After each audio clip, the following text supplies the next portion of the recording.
Mela, pagpasensyahan mo na si Kuya. Angelo, hindi ko na kasi alam kung anong gagawin ko eh. May kinalaman ba talagang pamilya namin sa pagkamatay ng papa mo? Pero kilala ko si Daddy. Alam mo, hindi niya magagawa yun. Carmela, naguguluhan na nga din ako eh. Siguro hintayin na lang natin matapos yung investigasyon. Anong gagawin ko? Galit na nga si Alfonso.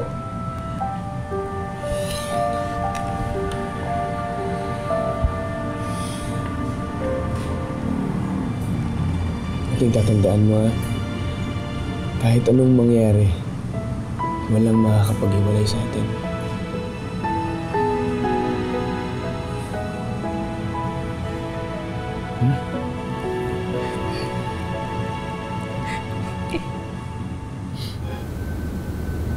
May balita ka na ba kung sino sa partido nila ang tatakbong gobernador?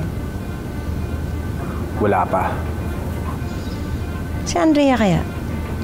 Masyadong bata. Pinag-iinit ng Andrea na yan ang ulo ko.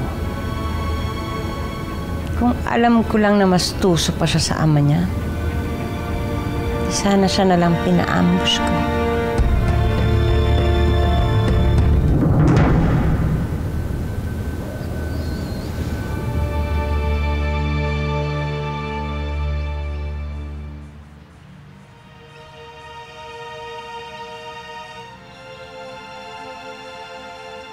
Sir, baka po dumating na si ma'am.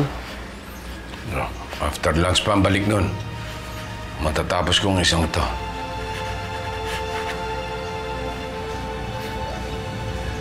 Ano ho ba yan? Isang kalye. Isang kalyeng tagpuan ng dalawang taong nagmamahalan. Sir, wala naman ho sila dyan, Ah. Hindi na tuloy ang tagpuan.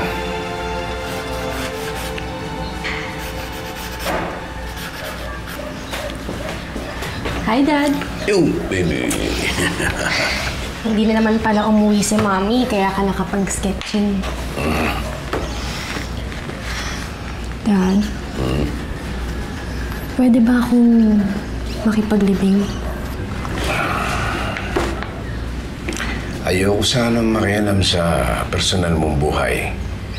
Pero kung maaari lang sana habang mainit pa ang balita, mas makakaigi para sa atin lahat na hindi mo na kayo makikita na magkasama ni Angelo.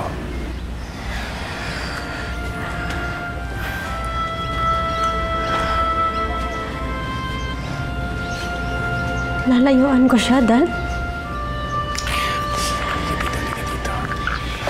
Pwede naman siyang bumisita dito. Hindi ko naman sinasabing itigil niyo na ang komunikasyon ninyo.